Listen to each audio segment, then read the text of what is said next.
L'Ajuntament de Santa Margarida i els Monjos està impulsant un projecte de centre d'interpretació de l'aviació republicana i la guerra aèria durant la Guerra Civil, que rebrà del Memorial Democràtic de la Generalitat un total de 120.000 euros per tal de convertir-se en un centre de referència a nivell català. D'aquesta manera, com explica l'historiador Ramon Arnabat, qualsevol persona que vulgui aprofundir i conèixer el paper de l'aviació republicana entre els anys 1936 i 1939 haurà d'adreçar-se a aquest centre. Aquest centre d'interpretació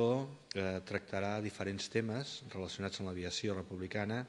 com ara el tema de l'organització, el paper de l'aviació durant la Guerra Civil, la repercussió que va tenir sobre els municipis del Penedès la construcció d'aeròdroms o els efectes dels bombardejos sobre el Penedès. És un centre que pretén ser referència a nivell de Catalunya, és a dir, que qui vulgui conèixer alguna cosa sobre l'aviació republicana que haurà de venir obligatòriament en aquest centre.